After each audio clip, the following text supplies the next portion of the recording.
Good evening. Welcome to Fate Mag Radio, the online voice of Fate Magazine. I am Kat Hobson, your host, and I'm so glad that you're here. You know, I was so wrong Wednesday when I said it was Sadie Hawkins Day. So if you ask somebody to marry you and they said no, I hope that you went back and got them. Just kidding. But, I get excited about things sometimes, and that was one of them because I like my marriage. I think everybody should try it at least once. Kidding. Hello, Lori Dorsey. I am really enthusiastic about tonight's show. I have been following him on Facebook for a little while, and the first time I saw him, somebody else was talking about him. And I thought, well, he sounds kind of interesting. So I went and looked at his Facebook profile, and I thought, well, okay, he is pretty interesting. He likes the same stuff I do. He does radio, or video. So I know he'll talk. So I went and asked, and he said yes. So I have Michael Roser tonight. He is DarkHour Paranormal. He is the founder and host, and he is also what caught my eye also. Third Phase UFO. I think I got that right. So we'll find out if I did or not. Third eye or third phase. I think it's phase. We'll just ask him. Michael, hi. Thank you for coming on. Well, hello, Kat. Thank you very much for having me on tonight. Well, I'm just really thrilled. I was involved with the channel called ThirdPhase UFO Report, which was a sister channel to ThirdPhase of Moon, just to clarify. Okay, thank you. Well, because I hate getting things twisted, and I thought, I did not clarify that with him when we were talking before. Should probably have said something about that. So, but you're pretty matter of fact, and I didn't figure that you would run screaming from the show. Hopefully, not yet. Not yet. It's early. So, but I'm really because of fate, anything UFO catches my eye. I'm a paranormal investigator. I've done that since God was a child. But the UFO I've always been interested in because I've seen them. Hi, Linda. I've seen them, and the first time I ever saw one, I was 6th grade, going into 6th grade, and my dad had some friends over. They're paratroopers. They were Special Forces Green Beret 182nd Airborne Division. And they were all out cooking after a jump day. And I saw something in the sky that wasn't moving. It wasn't blinking. It wasn't doing anything. And I was like, Dad, what is that? And they all turned around and looked. And they all looked at each other and said, it's a helicopter. I said, no, it's not. I've been watching them all day. That's not a helicopter. And it was so funny because they were just kind of like, it is. That's a helicopter. Well, there were funky lights outside my sister's and my bedroom window that night that were not the right colors, right? So I just, I hid under the covers. I didn't know what it was. It freaked me out. And now I know. Because 6th grade, I didn't know what a UFO was. And so that's how I got interested in them. How did you get interested? I've always dabbled in this field of esoterica as long as I can recall. I mean, big fan of Arthur C. Clarke, back in the 80s, going into the 90s. You had productions like Unsolved Mysteries and so forth. In those days, it was a little bit more difficult to find certain information, even on specific cases that we would consider infamous today. You had to catch one of those programs or check into your TV guide to see when something was playing. Otherwise, there really wasn't another way to go about this type of research. Yeah, sure, there were libraries that had some books, and I had some of those as well, but really things only could take you so far. That was my first real interest in this field as a generality, being that young and having some of that research that I could get into, and obviously the affinity for those productions.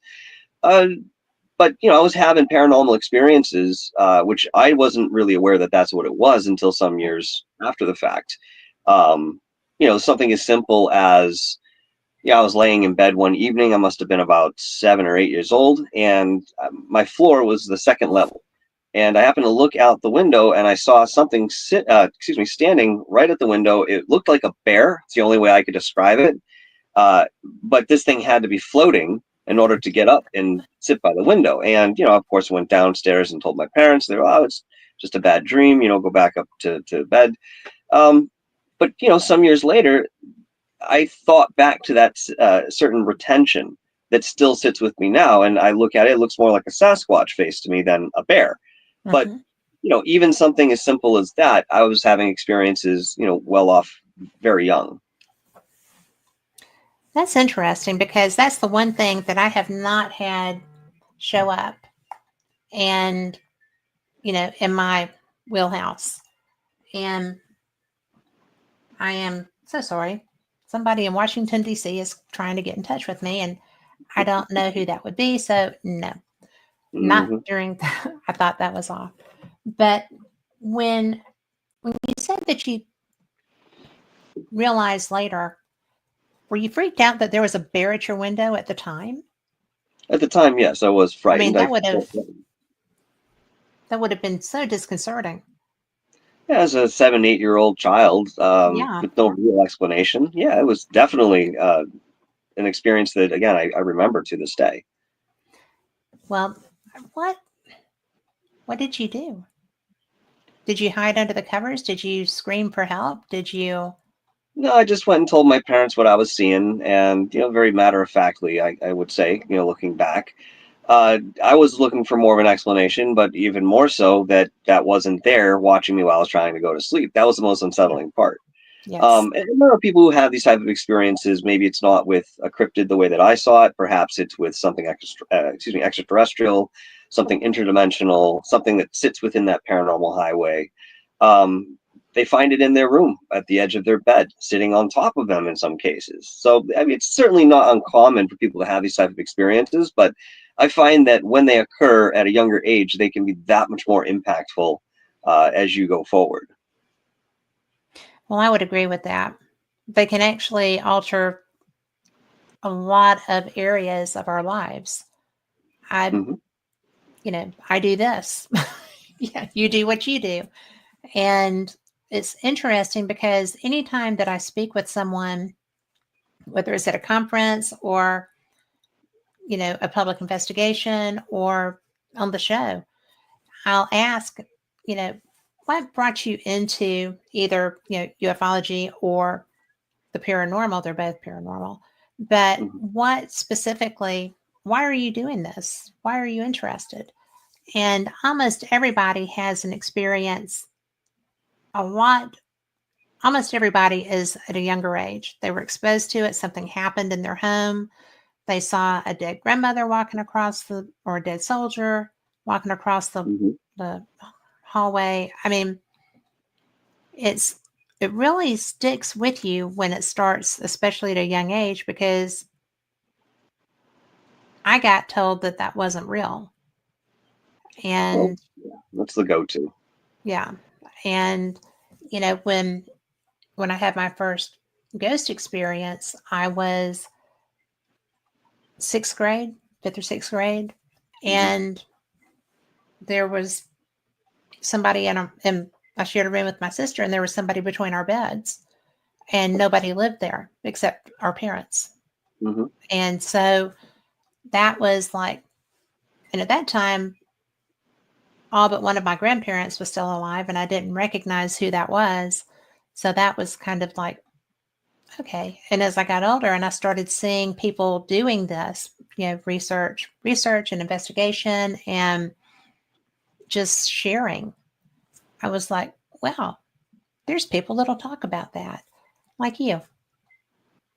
Absolutely. I mean, today we're a little bit more disclosed in a sense where, talking about the paranormal world or UAPs, UFOs, USOs, anything that, sits in there, it's more of a household conversation. And, we can look towards the television shows on the paranormal that sprouted up during the late 90s, going into the early 2000s, had a big influence on people's awareness. That's the biggest thing, especially in the world of ufology. We just didn't have a certain awareness from the common person or the layman, the way that most people should be interested in this. And, as far reaching as it goes, that type of technology, who's had it, who's utilizing it, where we got it from. I mean, these are questions that should be commonplace. But again, today we have more of an affordance to be able to talk this way with less ridicule, because you go into work and you tell your coworkers, oh, well, I saw a UFO last night and here's what it looked like. I don't know what it is. You're less prone to that ridicule than we were 20 years ago. I mean, your boss might say, oh, yeah, I saw the congressional hearings that they've been holding over the last handful of years. I'm familiar with this as a subject.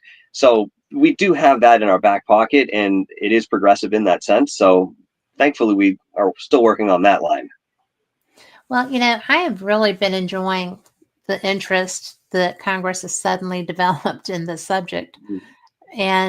Or I guess maybe the willingness to at least act like they're going to share information. My very favorite was Nancy Mace's face when she asked a question she didn't know the answer to, which was, do we have remains from these crashes? Yes. Are they human remains? No.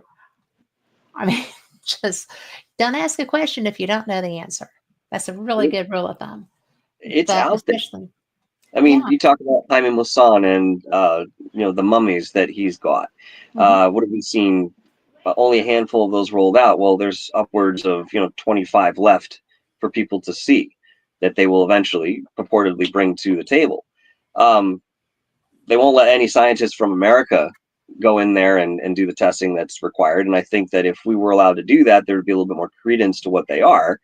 But, we're still up in the air. I mean, yet this is some of the most provocative and controversial things from the subject itself that we have in front of us right now. I often say, especially in the paranormal world, would we know the smoking gun if we saw it now? Chances are we may not. We're very saturated in these fields, and there's a lot of contrivances that have gone into what might come across our desk in terms of a video or some sort of audio evidence. And people can do a lot of different things. And now you have the advent of AI in the mix. Things just become much more mired.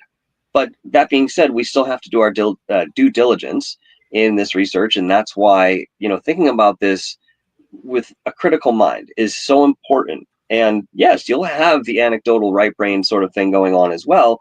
That'll be perhaps your experience or somebody, close to you within your peripheral. But that being said, we should always be looking towards the explanation that we, at least in whatever capacity, have to give ourselves when we're talking about these different aspects of this field. It's really interesting when you're talking about the anecdotal things. We have such an opportunity if people will step forward and take it. Because I interviewed, I guess a year ago, maybe a little more than a year ago, Jacques Vallée. He had written a new book with his co-author called Trinity about the crash prior to Roswell. And it was definitely a bizarre thing for me to talk about. I wasn't aware of it.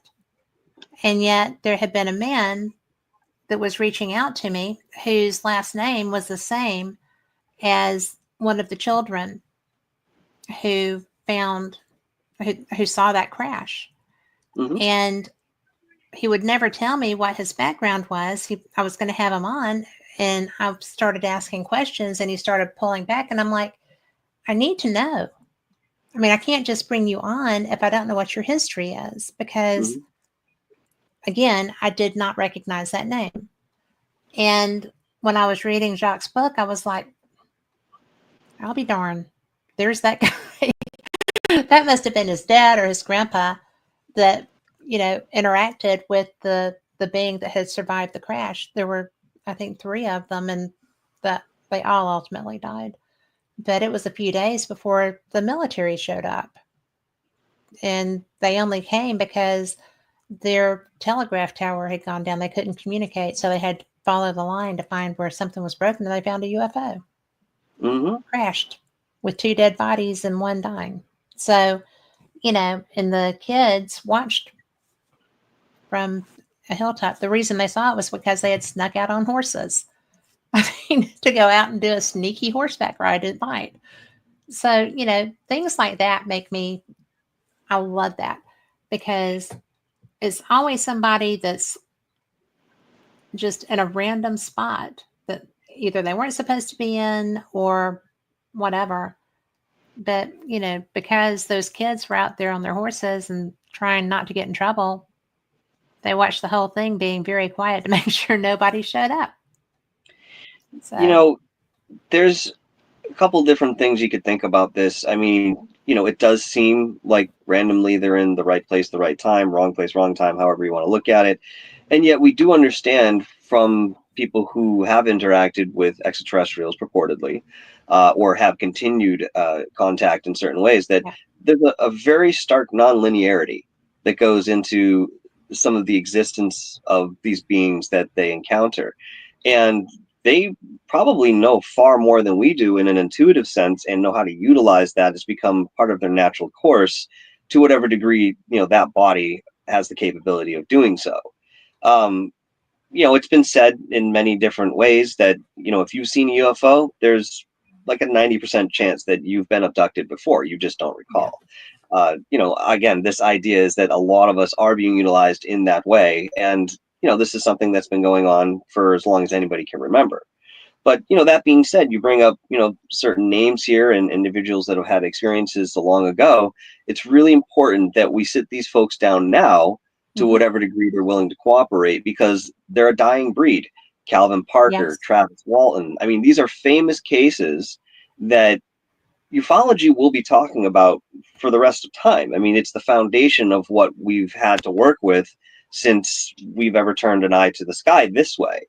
And keep in mind that these are all modern interpretations Yes. of what's going on. We see in ancient history and lots within petroglyphs, hieroglyphs, and so forth, that there's a possibility that we had a relationship with certain extraterrestrial species, and it wasn't so uncommon or out of place that we knew that there was life in the universe and that we had interactions and influence perhaps in both ways.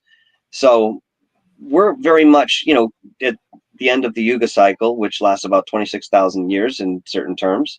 And thinking about it as a clock, if you see that 0 point up at 12 coming down to the 6 o'clock point, within the energy and transitions that happen in the earth physically and the life that's there's a consciousness that can be quantified to a certain degree within this phenomena. And the Yuga cycle pretty much illustrates when civilization on that planet is more conscious and less conscious based on this cyclical movement. And we've just kind of crested that 6 o'clock. So if you were to think the Dark Ages, no written language, you know what I mean, people are speaking in tongues, poverty, I mean, tumult, you name it, that Dark Ages, that's the bottom of that cycle. So we're kind of swinging up towards the 7 o'clock point. And yes, we have quite a ways to go, but within this trajectory, we're headed up in consciousness, and more information like what we're talking about will be revealed. Well, I am interested in, I'd really like to get to the Jetsons is where I'd like to get, but we'll work on that. But that's my dream. I want a flying car, and a maid that's a robot that doesn't have to get directions, and we'll just come and do stuff for free. All I have to do is, provide the oil and stuff. We're on the cusp. We have flying cars already. They're just not available to you and I, but we have them. Russia's made them. I mean, there are a bunch of countries that have already done this, and AI is going to replace many of those mundane tasks that we do every day. So yeah, within the next 20 years, you might see a robot that gets you, your hot dog out of the water, whatever. You know what I mean? Yeah, because I'm tired of burning my fingertips. No, there you go. But it really is so interesting to me, because to think that we're actually on the cusp of something is so fun, because we've just in our lifetime, well, I'm probably older than you, but just in my lifetime, there have been so many innovations and so many changes, and we put people on the moon, and we've brought people back, and we've had people that can come and go now. We bring people, send people off and bring them back, and reusable craft. Reusable craft, I think, is a big deal. And I think it was a game changer. Now, if we could just figure out how to make it go farther and longer and safer. I know they're working so hard on quantum. They're trying to get that time frame grooving. And I think probably there is. Are you familiar? I know you are. You've done this forever. Are you familiar with the 20+1? program? +1 sounds very familiar. It's where, ostensibly, it is where the military utilizes people, sends them forward. And so they're Like a gone 20 and back sort of thing. Yeah. 20 and back. Yeah. And what do you think of that? Do you think that's a thing? This is difficult because in starting to talk about this, you have to entertain the possibility of tangible timelines that Right. are not the standard one that we're caught in 0.2. Going into my research and experience with the Montauk Project and other Black projects that did similar things, I do understand that this is very much a possibility and has been utilized in certain ways. But the technology and the methodology to achieve such a thing, number one, takes an enormous amount of power. And when you look into the Montauk Project as an example, we see that they did have certain power that they could have generated to possibly create something along those lines in terms of affect. But in speaking to a lot of super soldiers that claim to have been out on multiple campaigns, or very specific details about life in battle and within military factions, I will always entertain those because I can't disprove it. I've had people come to me and say, I remember you from X mission, this and the other thing. I don't remember anything super soldier oriented. Doesn't mean it didn't happen. I just don't recall. And yet I'm readily able to pull up certain memories when it comes to Montauk. And I wasn't there the way that some of the participants or those that were forced to participate were. I was in a different faction of energy that, if you want to, we can go into that. But, long story short, I mean, it's up to you, wherever you want to take it, we can go. But, to get back to your question there, I would have to say that there is validity until I can prove otherwise. That's how I feel about that. So, have you actually spoken with any of the individuals that were part of the 20 and back? Yes. I have Yes, two. multiple individuals, yes. And I felt like when I spoke with them, I felt that they were very genuine. And yes. I met them initially. I met two of them at a conference who had gone fairly public. Mm-hmm. And I just thought that was so interesting because they were catching a lot of crap. They were being very strenuously judged, and it was harsh. I don't know that, huh? They're easy targets. They don't have any proof. They have Exactly, all they kinds are of easy. claims, but it's that's why it's really difficult to get into that side of the field, and yet we can't sit here and say there's nothing to it. We cannot, because if the men that I spoke with were not being honest, then they had been very well trained as disinformation agents. Mm-hmm. I mean, there wasn't a lot of in between with that. The information was good. The information was strong. The names affiliated, just the ones that I heard, and I was not familiar with that program at all. I was like, really? They're only going to remember certain things, or Right. they have memories that are planted. And we first saw that with Montauk in terms of a general awareness, that they were able to plant memory in versus just erase it. So, somebody you're talking to may be very genuine about their account because to them it's real and they believe every bit of it. They remember it. Without this other element inside that equation, we could be duped. And I don't mean just the listeners, but the person that, went through this as well.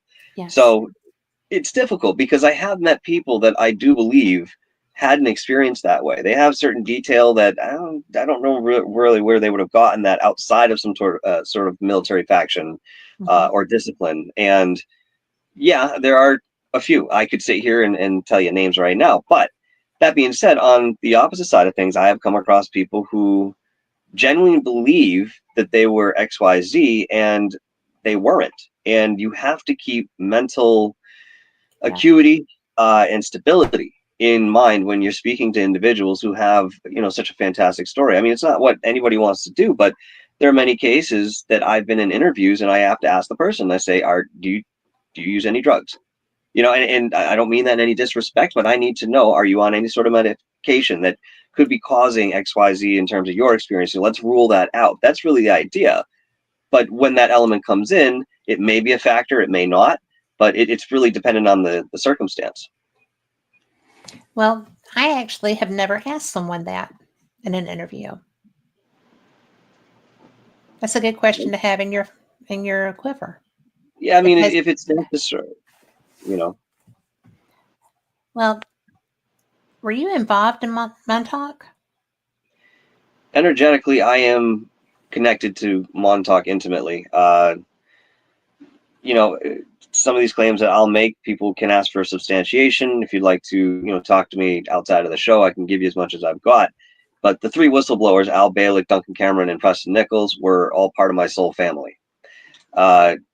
When I got that realization and it was confirmed intuitively, not just through me, but I had others that I worked with, it really set me aback, and yet still placed a lot for me, because where I grew up on the coast of Connecticut, I'm pretty much looking directly across the Sound at Montauk. Gardiner's Island is sort of in the way, but Montauk has always been there for me. Now, I couldn't have been a Montauk boy. The project ended in 1984. I was born in 1981. And yet I talked to people that are born in, the late 80s, going into the 90s and so forth, and they were running sister projects that were still coming directly back to Montauk, whether it be energetically or physically. And they claim that they were sent back in time to, visit the first legs of the project, and they were there as observers. And it was part of the process that they went through. So, I mean, again, going into different timelines and possibilities, there's certainly something that we can discuss, but very difficult to validate in any sort of real way. But my connection, going back to your question, is on an energetic level. And one of my responsibilities with this association is to heal a lot of what Montauk had done. And this goes into different dimensions. It goes into different corners of the universe, even quite physically in a sense. There was a lot that was experimented with empirically, Yes. that did a lot of damage, not only to individuals who, some of them are still lost out in the ethers or some timeline, nobody knows what happened to them, or entire dimensions themselves have been uprighted within their math, and now do not, hold the harmonious signal that they normally would, or signature, within the enveloping dimension of, the 12 dimensions that we have within this matrix, if you will. So that's primarily my responsibility, and to bring about that awareness and healing within the people that were affected, which I have done pretty strongly in terms of spearheading, different things that I could work with in these individuals and how they could heal. But that's what we have time for now. That's what we're here to do now. Yes, we remember the things that happened, but we need to get past the trauma and heal together, because there are some of us who, again, are connected energetically to these types of projects that have the ability to help each other. And as long as we can get into a safe space and have that conversation, I generally find it to be very successful. Can you share a little bit for people listening who are not familiar with Montauk? Certainly. It's a very wide-reaching project. It really was comprised of three different projects, namely Phoenix 1, 2, and 3. Each one of these built upon the last, and really all of this began with, radio sonde technology, which essentially has to do with, weather manipulation and so forth. Orgone energy with Wilhelm Reich and his experiments with that was also very influential, because orgone energy, when directed properly, can heal anything that ails us. Any physical problem that we have, it can heal us. And also can do the exact opposite when directed a different way. It's a very powerful life force energy that was discovered and started to be utilized a bit more out in the open, through the late 40s and going into the 50s. So, long story short, Montauk happened at Montauk because they began at Brookhaven National Labs. And, initially they were trying to figure out a frequency that they could beam at an individual that would allow them to take over that person's mind and very simply said, have mind control. And they experimented for some years, and eventually they did find it, and they brought it to Congress and said, hey, look what we can do. We could weaponize this and this and the other thing. And Congress was not too keen on the idea that, well, they could typically do that to anybody they pointed it at, in terms of that research, including members of Congress. So they defunded it. And yet the Air Force was the one to pick it up. And within that effort, they moved out to Montauk Point, which has Camp Hero. It's a Revolutionary War military base that has been expounded upon and utilized for many years for different reasons. And at the time, it was abandoned. We're looking around the early 60s.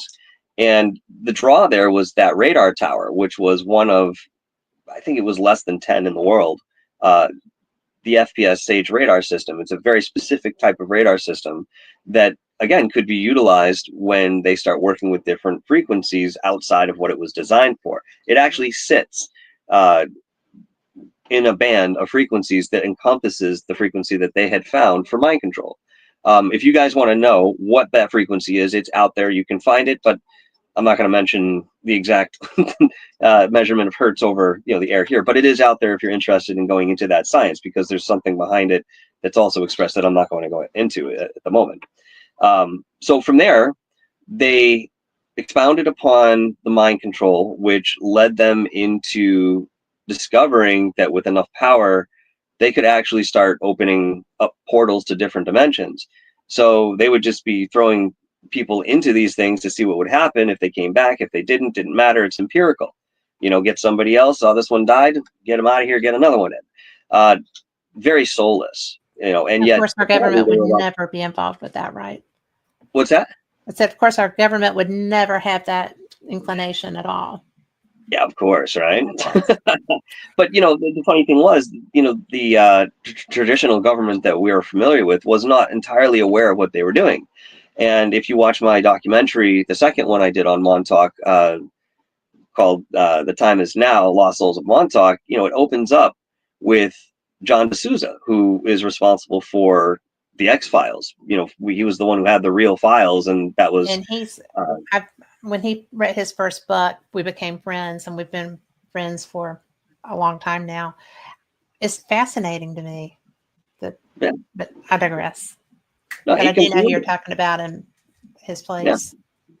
Yeah, he's a fantastic guy. I've known him through Third Phase of Moon, more or less. I think I've spoken to him on the phone maybe a couple times throughout the years, but yeah, I mean, they asked him to do this favor for me and sit down and talk about Montauk to the best that he knew, and he did.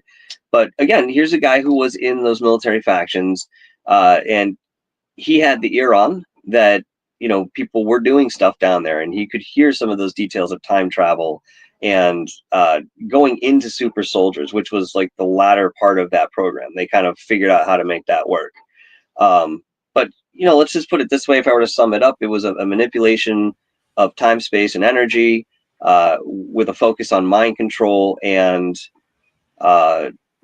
seeing what limits the human body, the emotional body, mental state could take, and then drawing lines, similar to what the Nazis were doing medically during World War II. It's actually fascinating to me because when I started talking to people that had a background and knowledge of this, I was so surprised. I did not understand, and I was angry that things like that were allowed to happen and happen frequently. I mean, there's been more programs of that nature than anybody would ever want to discuss. And they've been, I mean, they've had moderate, all of them, success rates. And nobody has ever really been held accountable for doing goober things with that. And for lack of a, my technical term.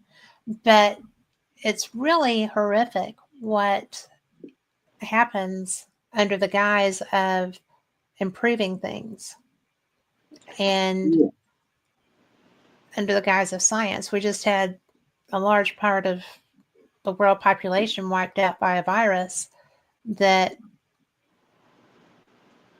was allowed to be released, and nobody knew what to do with. And No, and there were you a lot don't, of thoughts. Yeah. when you play Yeah. with science, you know, it's tough sometimes. And there's I rarely understand. accountability for that. There's definitely got to be accountability. The problem is a lot of these things happen within privately funded Yeah. factions. Yeah. And, again, the governments really don't have any say or knowledge about it. I mean, take anything that's retrieved. Sometimes. Okay. Yeah. If you Yes. picked up by Skunk Works, Lockheed Martin, if you pick up by any one of these independent military contractors, and once they have it, they don't have to tell you, and they don't have to tell the government. They don't have to tell anybody anything. They're under no legal obligation to share that.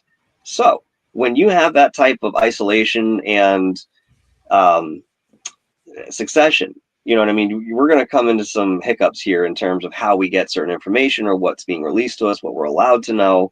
The reason that they're still keeping it secret. I mean, so many other things come up when we look at this a little more deeply and realize who has the reins. Yes. And it's always the man behind the curtain that's the most dangerous. Yeah, I mean, these people don't abide by the law like you and I have to. It's not a faction of their life, it's not an element, and they therefore live completely separate realities than we do. Very much in a defining sense, the way that the rich live versus the poor.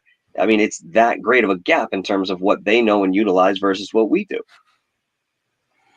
Yes, it's very frustrating. I want all the toys. I Yeah, want well, all no, the no. access. I want all the access to all the toys, and Mhm. especially the travel that I understand is available.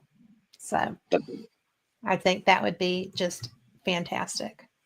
Well, I mean, Well, they're already proving time travel on a quantum yeah, level publicly today.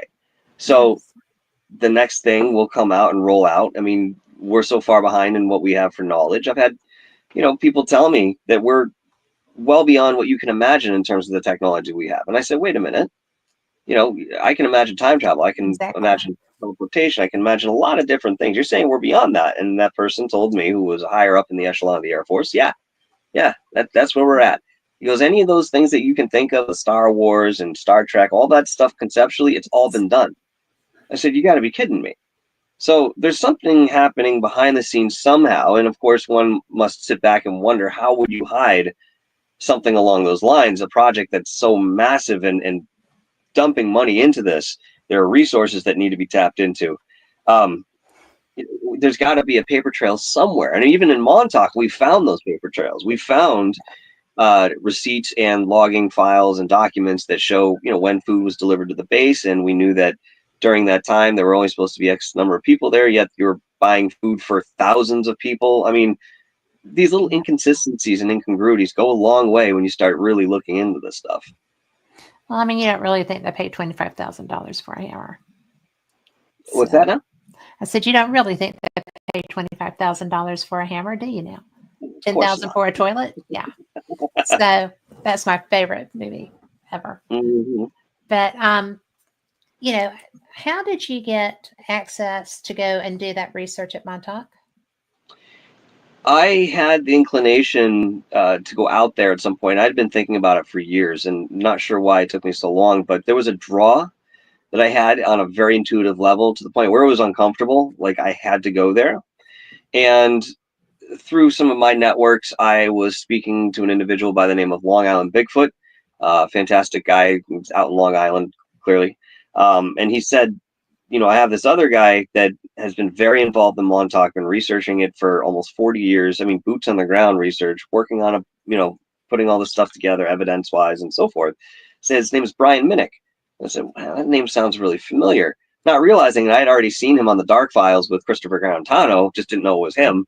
So I got in touch with him, and at the time, he either just started his channel or he wasn't really putting too much effort to it, but he had all this evidence he was literally sitting on in his room. I said, man, you got to do something with this. So within those conversations, we began, throwing things back and forth.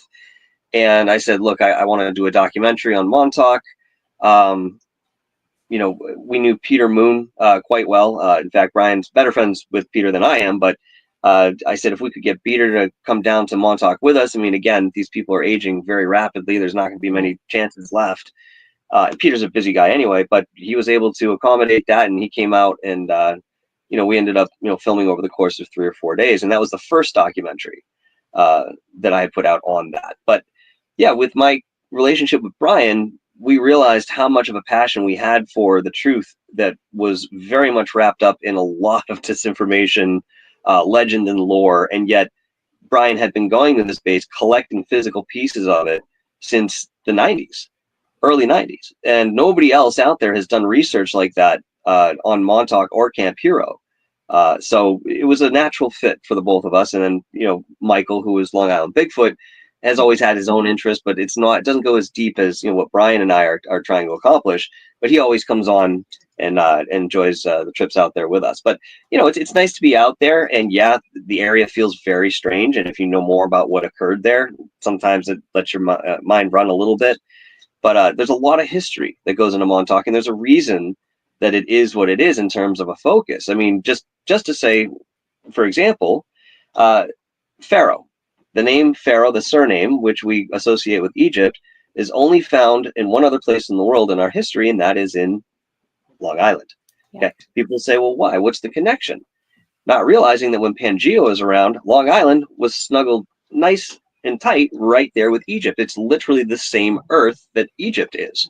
It's just migrated over here. So there's that very distinct connection with the core of that material.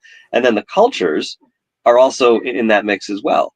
Look, when the settlers came over here and they went to Long Island, they noticed that there were pyramids everywhere, some really big ones and some smaller ones. So they went to the Native Americans, the Algonquin at the time, and they said, how did you guys make these pyramids? And they said, well, what do you mean? Which ones? And they go, either of them. You got big ones, you got small ones. They go, well, we didn't make the small ones, but we made the big ones. And they're like, oh, well, who made the small ones? And they pointed up to the sky. They said, oh, the people that come from Mars. Yeah. They said, we don't like them much because they come down here and they take our women and children, and they set up these little pyramids that have something to do with a grid that deals with their electricity the way that they're using it. No real explanation from them, but we find similar stories with the Dogon tribe down in Australia as well. Yeah. So there's a lot that goes into the history of Montauk that makes it much more significant outside of the project, but also very coincidental, I'll say, that they understood the synchronicity of that energy in the land, and they were able to put the project right where they needed to, because that plays a large part in what they were doing too. It had to be about location, it had to be about timing and celestial formation. Like all of that went into this, that whole occult side of things. It's so fascinating to me, and I don't get to talk to people like you all that often because most of the time they're on the air. When I'm on the air, they're doing stuff. But I find it so interesting that utilizing things that aren't supposed to even be real, okay, when they're using celestial mathematics, as it were, and energies, and the information that is so well hidden from the average person, and then randomly somebody like you comes across that. People like your friends, people like the military that had that knowledge to be able to build that and get everything grooving, to actually have the experimentation and experiences that were relevant to that location because of all this esoteric information that nobody's supposed to know, believe, accept, acknowledge. And bada boom, bada bing, there it is being used. And we're sitting here talking about that. I say to people all the time, I don't care if you don't believe in clairvoyance or, telepathy. It doesn't matter if you believe it. The government does. Yes, they do. And Why they is utilize that. And they utilize it. So it goes beyond the realm of belief and modality at this point. Yeah. It's really up to the individual to open up and carry an open mind in terms of what is possible, because we're already seeing things that well exceed, what we would have imagined, 20 years ago. Look at the next, handful of years coming up, and when we're talking about singularities and, all different shifts that really rock a paradigm rather than affect, one community or one city or country here or there. This is going to affect everybody. We're in an enormous paradigm shift. Yes. And so few people will even discuss that, much less acknowledge it. That's right. That's right. And Well, that's wrapped up into this too. Don't forget that there's the other side of ufology that's trying to keep people in that narrative that, makes them believe that there's a threat. And, yes, my side of the field has always come out and said very, very strongly. And, Dr. Stephen Greer is, a good friend of my network, and, Third Phase of Moon works with him almost exclusively in certain ways. And this is what he's been trying to dispel as well. There is nothing to fear. Yes, there are entities and energies and extraterrestrials, if you will, that do mean us harm. But there's yes, also ones that don't care about us at all. The way that you see somebody's grass and not counting every blade, you know what I mean? It's where they're just there. And yes. then there are others who are more benevolent to us. And of course, that comes back to the idea that they may be part of our parentage. So Yeah. there's logic behind here if you, again, just go deep enough. Well, there are humans just like that. That's We're right. married, and I mean, when you feel the energy of somebody that has no interest in keeping a human alive, they're just there for whatever. That's, to me, that's always disconcerting. And I read energy pretty well. And so, it's so strange when you do feel that. And I think that it would be freaky to have another species that I came across that felt that way to me. I wouldn't know what to do. You have to keep in mind too that even though a lot of these species that we come up against seem very foreign, the only difference here is mostly in a physical sense, the way that we are interpreting that presence, or are willing enough to kind of engage in that, or mesh it into our lives. Now, Right. anytime we find a new species of animal on the earth, you read an article about it, you're like, oh, that's cool, spider with 1,200 legs. Okay, neat. And you just sort of move on. It doesn't really affect you, all right? Unless you live in that country of Australia Kind when of you rocked my find, world just yeah, to contemplate that. So, right. yeah. I mean, yeah. Ah! No, So sleep I would, well. With that being said, uh, so people have seen extraterrestrials, we'll say for the sake of conversation, that look like praying mantis, or they look like cats, or they look like lizard people. And the only difference between the way we've evolved and another species from somewhere else has evolved that holds that facade, if you will, is that was the evolutionary path that they took. So supposedly, when we were created, the 6 to 8 species, I think, that were involved in our creation, took minerals from the earth, and of course we have those present in our bodies. But they also took DNA from, apparently in this case, the apes. So we went a very mammalian route, and we have similar characteristics to the ape. It doesn't mean that that's where everything comes from. It means that that's part of our DNA as well. That was part of the mix in the equation. In other spaces where these cultures are developing, again, maybe the lizard was the most conscious entity on the planet at that time, and that's why they decided to use that DNA. Or maybe it was the praying mantis or something akin to it. So these energies are us. They are us wearing different suits. And that's one of the things that we're going to have to understand and then ground into in terms of reality, is that we have a universal family the way that we have a global family. I agree with that. It just blows my mind because I had a guest at one time, and one of my audience members was like, "Oh my God." But she reads and she does your backgrounds and things of that nature. And she came up during a show, and she was like, "Well, your background is something that would bother people, and I don't really want to say that." And I said, "Well, now you've opened the can. You're going to have to tell me what this is." She's like, "Well, you have a reptilian background." And I'm like, "Well, yeah. I mean, that's not freaky." And one of my guests, one of my listeners, was like, "Oh my God, my friend is reptilian." And I was like, "I haven't eaten you yet. I think you're okay." But it was really an interesting conversation because I had not recognized that Kimberly was going to be bringing that to the show. So that was lots of fun Kimberly because, O'Connor? huh? Was it Kimberly O'Connor? No, it was Okay, I Kimberly wasn't sure if McGregor. you were talking about the same person. All right, I figured I'd ask. But it was really funny. But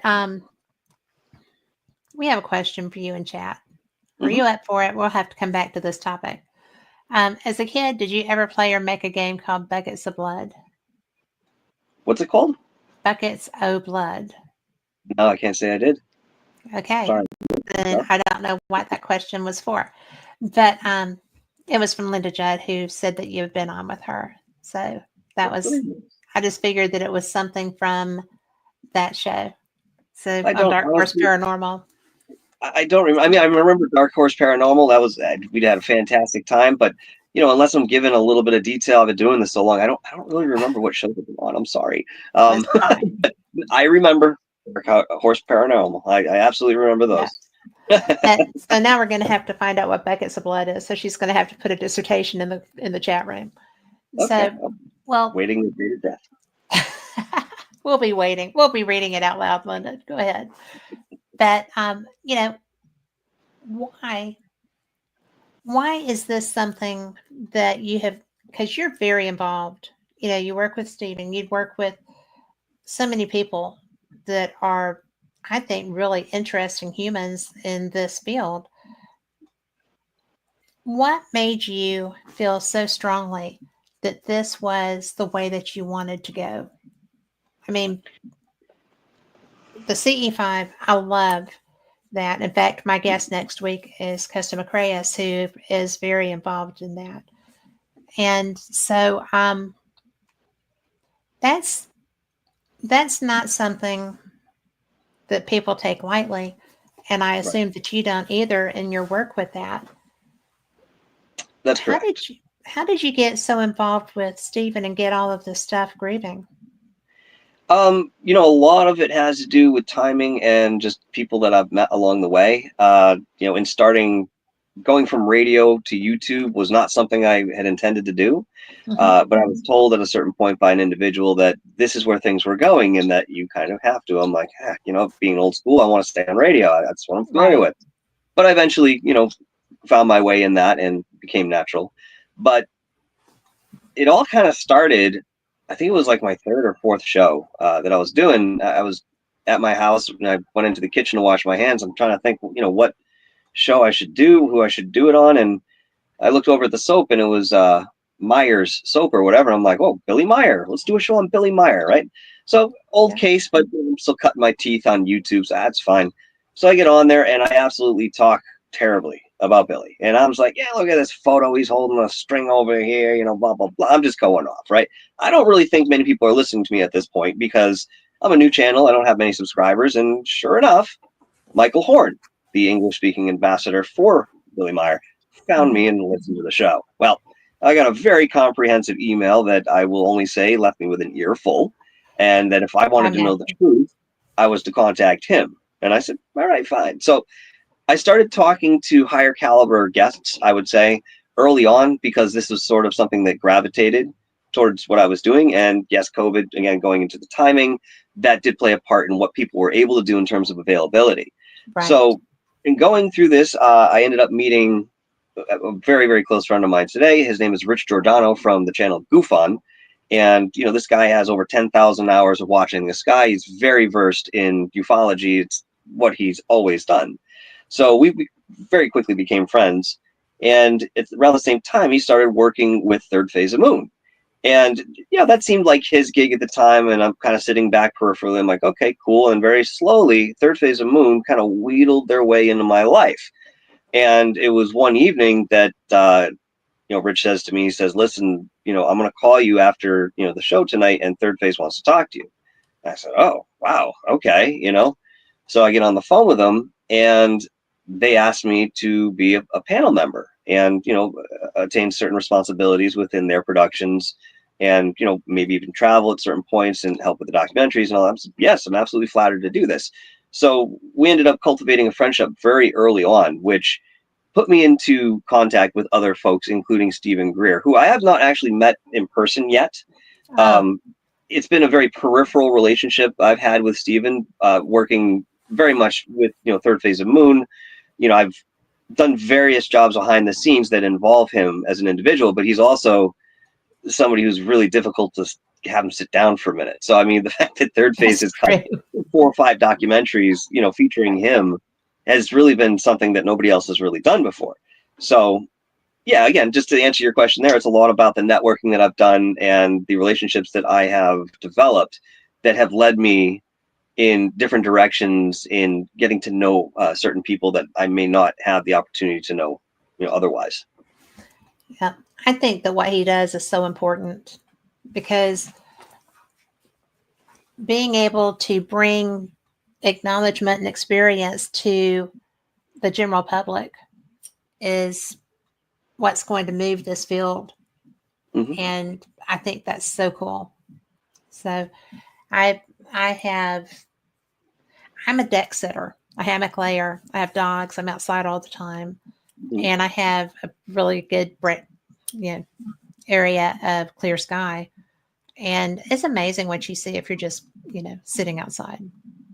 Oh, yes. And day or night. And the daytime ones are a little freakier than at night because they're very much more in your area and interacting. And it's just like, Mm-hmm. no, I'm the only one here. I was on the phone with my daughter one day and I'm like, do not hang up. I don't care what happens. Don't hang up. And she was like, what? I'm like, just trust me. I'll let you know later. Mm-hmm. But yeah, I wasn't interested in a lost time incident. Certainly not on the phone with my kid, right? But that would be that would have been so hard to explain. Okay. So but I really love that this program, through really the strength of Stephen's character and energy, is getting so many people out sky watching to be able to have an experience and understand that there is communication. It's not just random. It can be random, but if you're actively trying, it's not random to get an interaction. That's right. I think that's really special and really cool. And that alone would probably freak a lot of people out, but I think it's a gift. Well, it puts the power in people's hands. It empowers Yes. you as an individual. And a lot of people aren't ready for that type of power yet. They're still worried about a monotheistic guy that lives in the sky. You know what I mean? I'm going to pick on some of those religions that, have the same format because it's so old. And if you just go into the history of these secret societies, you'll find where they were born. Yeah. So how do you continue to, deny that reality is something much more than what, you initially see or make of it because you have a story that you've been given, and someone else's idea of what the world is, you're given that at an early age. It's only in about in adolescence that you get a chance to actually think about things for yourself, and of course is where you get rebellion and so forth from. But on a spiritual level, you haven't had a chance to even decide what's real and what isn't, and now you've subscribed to something that you can't substantiate.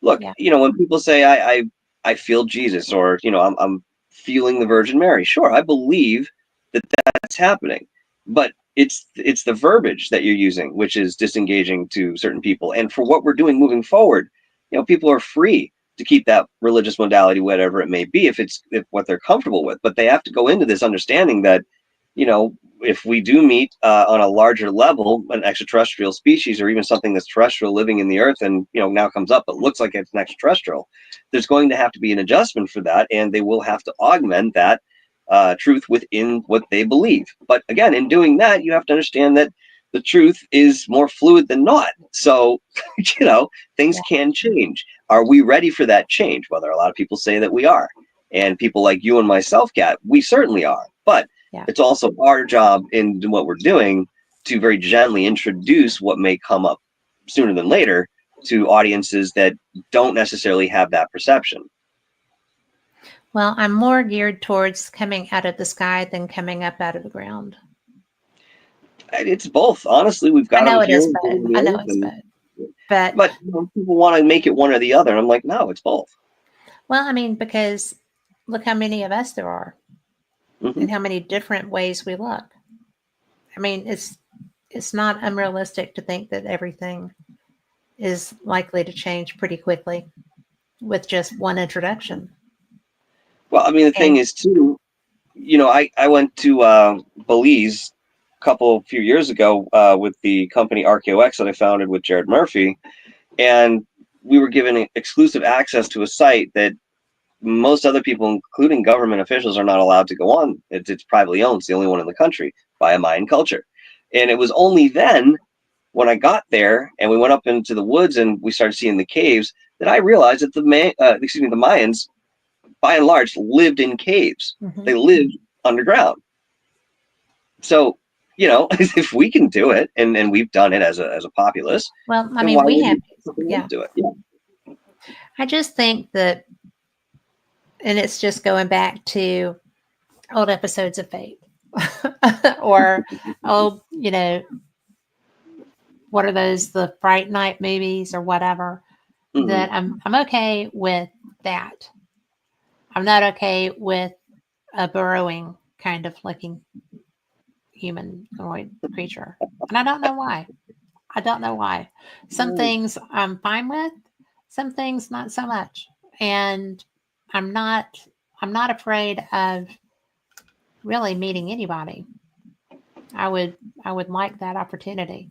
But it's and I thought I was going to get a chance, but when the craft came out of the cloud, there weren't any portholes. I was so bummed out about that. Sort of. But it was just like, all right, look, there's something that's moving out of that. There was a yellow cloud that was so low, it was over my gazebo coming through my backyard. And I'm like, that's when I was on the phone with my daughter. And I'm like, okay, don't hang up. Just don't hang up. And then nothing. The front of it came out at the cloud and then it pulled back in and then it left. And I was just like, you're still there, right? I'm still awake. This isn't, yeah. And she's like, yeah, Mom, what's happening? So that was interesting. But, I wasn't afraid then. I didn't want lost time. I didn't want to not be there when my husband came back and nobody know what was going on. So I was just like, just don't hang up. Just, whatever happens, don't hang up. And so it wasn't like I was, and every time that I have tried to report an incident to MUFON 3 different times, their system never accepts it. That's MUFON for you. And I actually called their, director of whatever and said, look, I've tried to report something 3 different times, 3 different incidents, and your system doesn't work. It's terrible. 3 times. And he was like, well, you need to put that in a report. I said, I'm trying to do it. So now I'm reporting it to you because you're over that, So that didn't go over well. But we were friends. So, he didn't hate me forever. So it's really interesting to me that I'm just this random chick, in the southern U.S. who's seeing things and experiencing things. And, I actually got very excited once because I thought I was seeing the Starlinks. I'd never seen them. So I didn't know what to look for. And what I saw were 2 illuminated barrel-looking things that were moving together. And I have an air refueling wing base near me, which was pointed out to me. I was like, I know what they look like. They don't look like, toilet paper rolls, short toilet paper rolls that are illuminated from inside. They're craft, and only one end is lit on both of them, where the nozzle comes out and where the receptacle is. That's how that works. So I was told that, nope.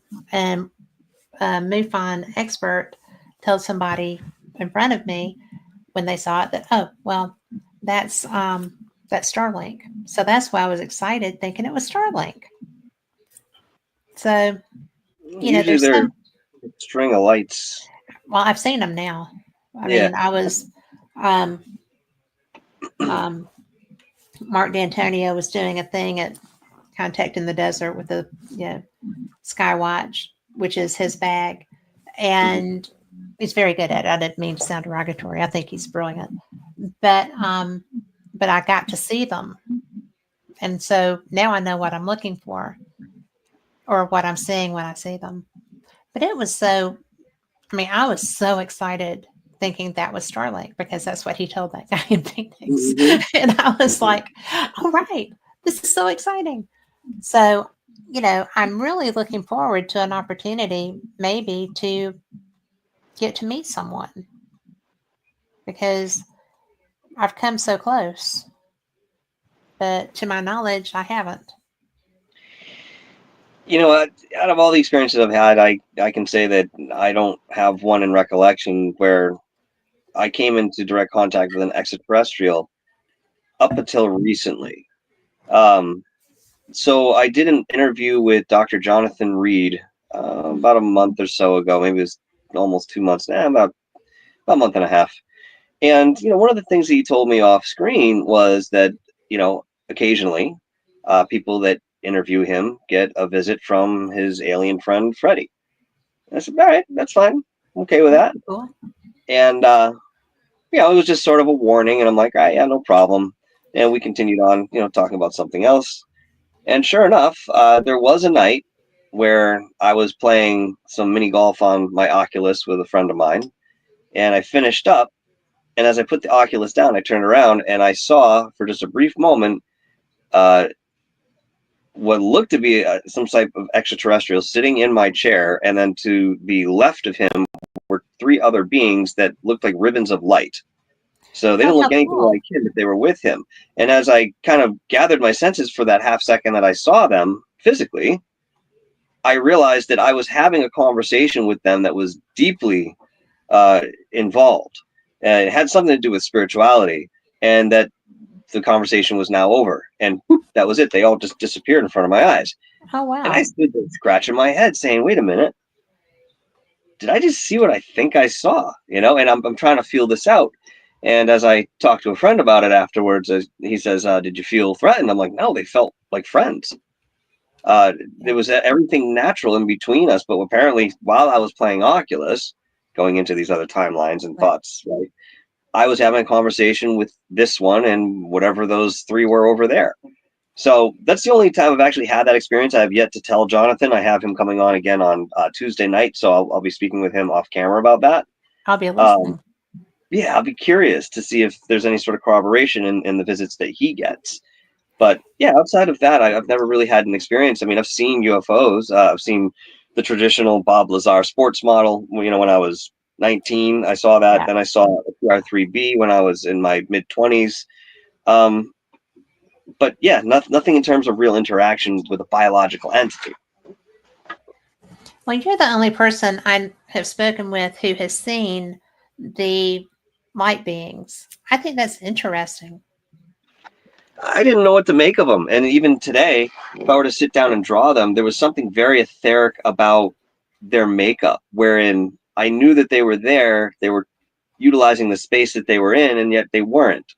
So there was something about that physiology that I can't really put my finger on, but that's the best way I can describe it, like thick ribbons of light. I mean, the ribbons were about this thick and, went up almost like it looked like a stick figure with no head. Oh, wow. They were conscious beings. I don't know if they were tag-alongs or whatever the case was. I don't know what they were doing along with this other one that was sitting in my chair, but yeah, I've never seen anything quite like that. I wonder if they were peers or if they were, like travel buddies that were just information gathering. Yeah, all above could be possible. We could only sit in the realm of conjecture with this one, really. Unless they come back and I can ask them. Well, let me know. Well, I will. because I think that was cool. I have not interviewed Jonathan Reed, but I have spoken with him, and I find him so interesting. So I love the case. And I have to say, out of everything that I've come across and that's come across my desk, this one really takes the cake yeah, because of the evidence that he has. And yeah, because of the witnesses that were there to view the body and, during the 8 days that he had it in his possession. Um, multiple points of evidence that can be corroborated all the way down to DNA and RNA sequencing. This is not something you generally have with, a typical UFO case. right. Jonathan's story is so much more involved, and the only thing I feel bad about is that he's had a hell of a time trying to get this out there just to talk about it. I mean, obviously, excuse me, in the way that somebody like Phil Schneider's life was uprooted by the information that he carried around and talked about. The same things have happened to Jonathan. Thankfully, Jonathan is still with us. They weren't, these attempts weren't successful. Yeah. But there were things that did happen, and he has people around him that protect him because it's necessary. Even in going through to get in touch with Jonathan, I had to speak with Dr. J Radio Live, who was Art Bell's producer. And this is how he knew Jonathan and what have you. So he'd interviewed him about a year ago or so, and I was really excited to see what those interviews produced, because it was just so in depth. So when we did this interview together, he actually co-hosted with me at Jonathan's behest. Right. It was a familiar face and voice, so to speak. It turned out fantastic, and yet we only brushed the surface. So we'll be getting back to that on Tuesday. Well, I will be listening. I just find his case to be so interesting. I think that you have a lot of contacts that I enjoy, so I am catching up. Is what I'm doing. So, well, I just found you fairly recently, so it's interesting to me. Huh? I'm so glad you did. I am too. Well, what do you think is why do you think that Jonathan's case has been so buried? It's a product of its era. If this happened today, it would be a lot more difficult to cover up. But again, just like Phil Schneider, I mean, he had something that certain parties did not want others to know about, and for all we know, there might have been some involvement with that conviction and determination. But it's one of the most compelling stories that's out there, and it's not easily discredited because there's so many different facets to this. I mean, how many other UFO cases or interaction cases that you come across where somebody has a physical artifact from their interaction, and they can wear it, and they go on public television, live television in Mexico, and demonstrate the thing making them disappear? Look, I understand all manner of camera trickery, but this was performed in front of a live studio audience. Yeah. So again, Jaime Maussan was present. There are multiple witnesses to corroborate what Jonathan claims, even in the most fantastic of ways. And that, again, is something we just don't have in other cases that perhaps should. Well, I think that he's been done very poorly. Oh, personally. Absolutely. That's intentional. It's just, It was so traumatic. And I feel like it would have been so traumatic. So, not many people would have survived. No. Jonathan's a true warrior. Yep. But so where do you see yourself going with your next phase of research? What is your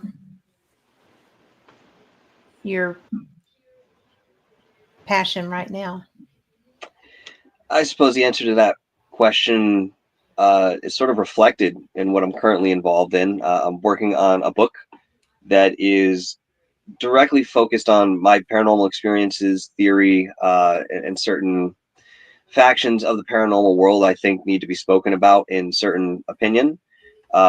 Just sort of a benchmark for where we are right now. So I'm putting that together. Hopefully that'll be done by the end of the summer.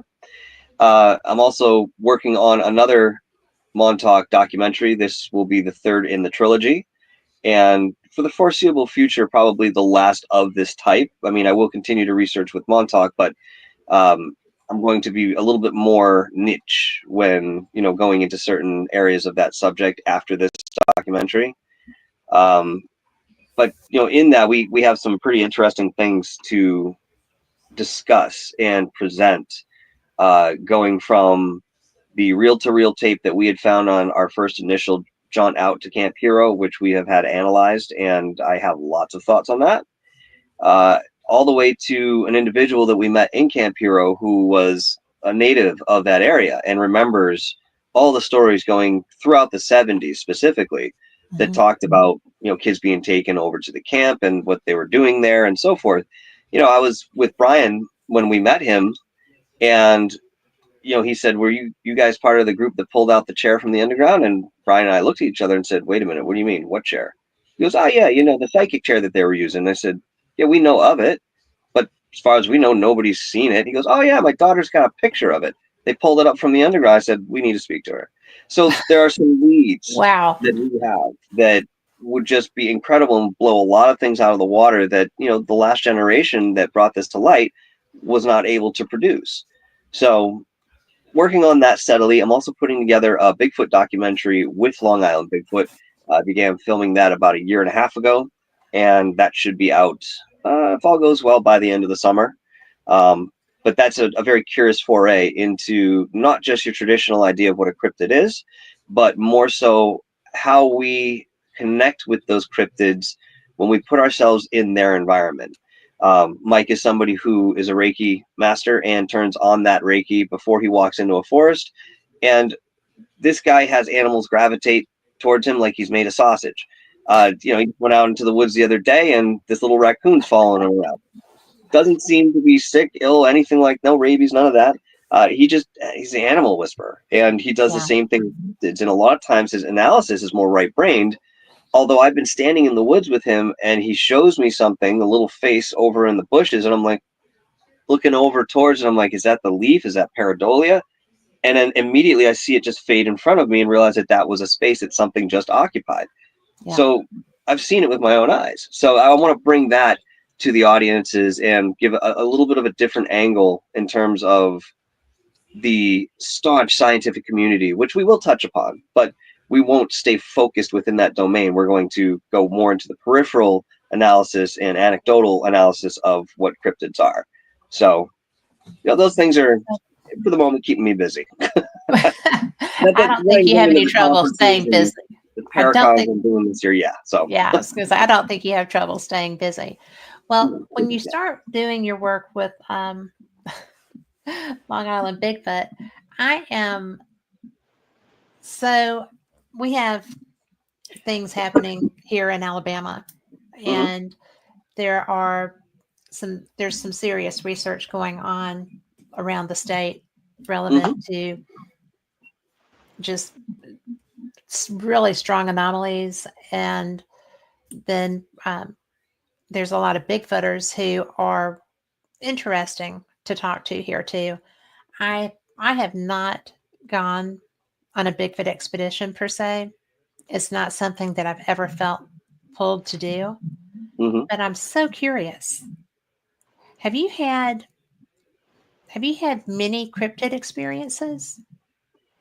Not nearly as many as I've had with the paranormal, if we were to make a distinction, but yes, I have. The first time I really came across a cryptid, I was planning to go camping with a girl I was with many years ago. I think I was maybe 25, 26. And this was a state park, what have you. And I'd been there before, but we're walking up the trail in the pitch dark, and there's a body of water to our left. And I start hearing these small stones being thrown in the water towards us.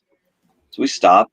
I'm like, do you hear that? She says, yeah. I'm like, what do you think that is? She's like, I'm not sure. That's weird. But we continue to walk. I continue to hear these stones being thrown. Next thing you know, I feel in the air something akin to like a tightness. And it just kind of hits me all of a sudden. Maybe if I were to look on it now, it felt sort of like anger. I don't really know. But I felt something in the air. It had changed. And immediately I hear an enormous boulder fall into the water. Now, there are no rock facades that way over some of the cliff areas where something naturally could just fall down. Something had to find this stone, bring it to the water's edge, and then huck it in. So while I didn't see anything, I now understand the activity of walking into a cryptid domicile, if you will, where they reside. And this is exactly what that experience was. In another case, I was out on Long Island. We were in the Pine Barrens, and it was myself, Long Island Bigfoot, and Brian Minnick. And we were out at night just going in to see what was there, because the forest is full of energy, and it's a matter of how you tune into it. Generally can dictate what you experience. And, I'm in the woods with a Montauk historian and somebody who goes out in the woods all the time.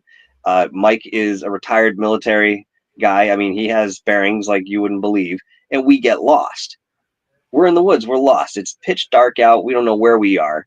And somehow we find ourselves eventually getting to the opposite side of the lake that we were camped on. And we could see some of the reflection in the distance, the glows of the fires. And we're like, okay, so now we have an orientation. We couldn't figure out or decide or agree on which way was back. And we were on one trail.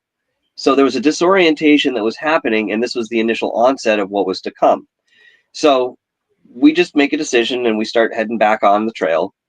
And off to my right, I feel something walking with us. So I look over and I see an enormous shadow that was in the shape of a humanoid that was probably 6.5 to 7 feet tall, bigger than me. And it's moving fluidly, almost as a reflection in a mirror. And when I stop, it stops. When I move forward, it moves forward. It was only then I realized that there were red eyes associated with it as well. And I'm thinking, good Lord, whatever. I'm not going to make too much of a deal about it. And this thing followed us for, I don't know, the latter part of maybe 10, 15 minutes, heading back towards where we thought camp was. Well, once we got out of that experience, out of that energy, it seemed like everybody knew exactly which way to go. So there was something acting on us, and maybe it was predatory, maybe it was observational. I couldn't say, other than the fact that we didn't feel threatened, we didn't get attacked. But something was definitely there. And I think it went well beyond what I've experienced in terms of paranormal phenomena. Phenomenon. Well, it sounds like it was an intelligent being that was getting you away from whatever it was protecting, but making sure you got out okay. Perhaps more the former than the latter, but I don't know. I don't know the disposition of that one, No indication there. I have found that if there is negative intent, it's not hard to recognize.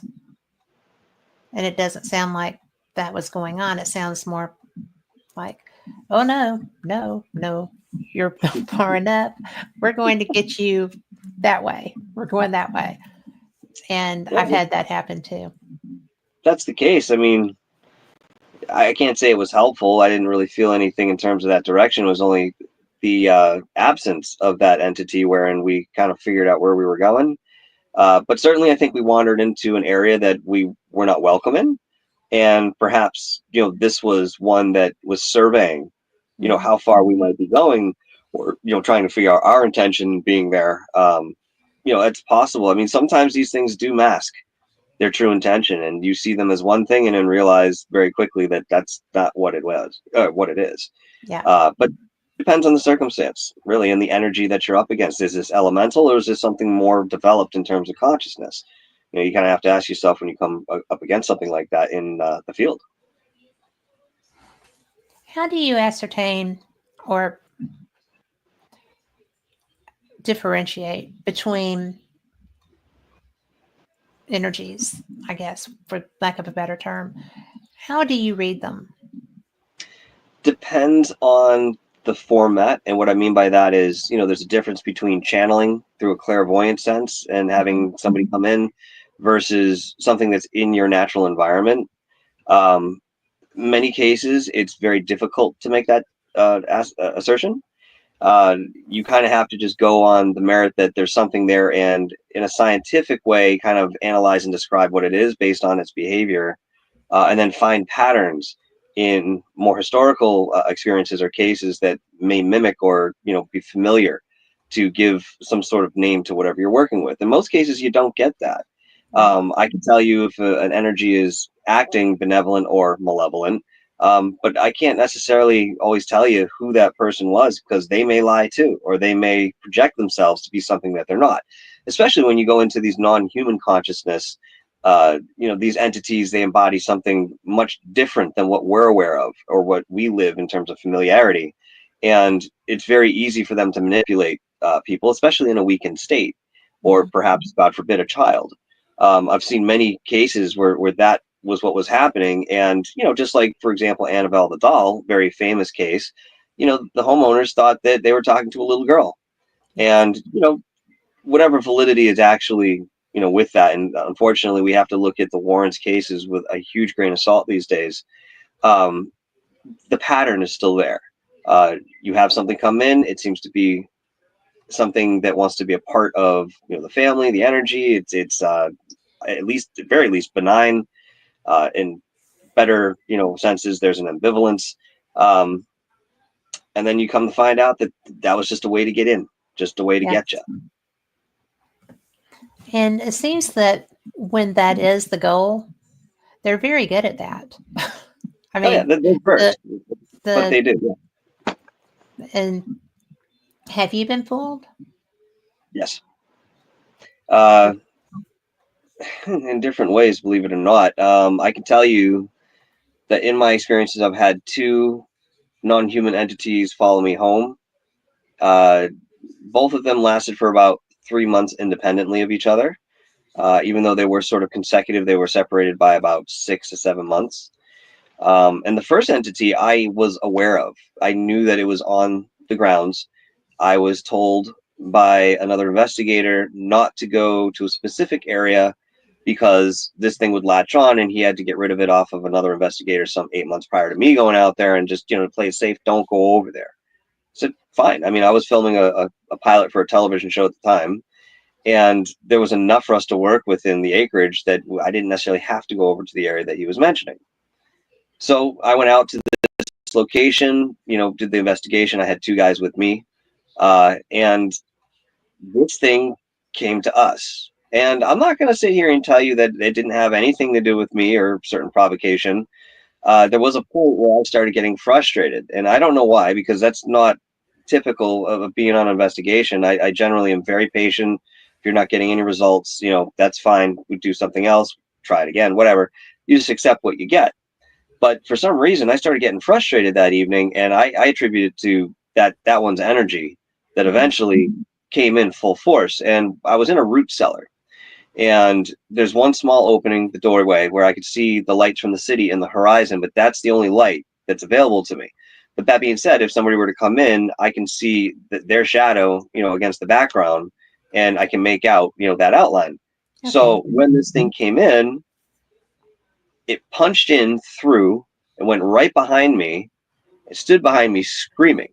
I've never heard anybody so angry in my entire life, but it seemed to have infinite energy for this ire and rage, which it was then screaming at me, "What do you want? What do you want?" And I'm telling him, like, "I didn't call you. I don't want anything. Like, why are you here?" And it doesn't hear me. It just keeps screaming. But as soon as it had come in, all these little minions, the way I call them, smaller shadows, humanoid, followed and very soundlessly filed all the way around the perimeter of the inside of the room. It was a very disorienting experience because you see motion and expect to hear sound, but it's even worse than not having sound. It's the deep intentional absence of that sound, which is much more unsettling than sitting just in a quiet environment. So I decided to take a break. I went out, and one of my investigators joined me, and he actually heard the thing walking around. And I didn't audibly hear that, but he was telling me that that's what he heard, and he didn't want to be there anymore. And I said, well, at very least, we can go back into that root cellar and get our stuff. Like, this is not what we do. And back then, I'm talking 2007, 8. I had taken up the disposition that I would yell at my other investigators if they decided they didn't want to do something. You know what I mean? When it came to being scared, right. Much the way that we understand who Zach Bagans is today. But back then, I thought there was something to that sort of conduct. Well, there wasn't. You learn. Yeah, and I learned very, very hard, let's put it that way, because as we, stayed there for another 20 minutes, by the way, time was non-existent while I was there. I entered a completely different space where time did not have any relevance. So, what felt like 2 hours might have been 10, 20 minutes and vice versa. It was a very strange space to be in.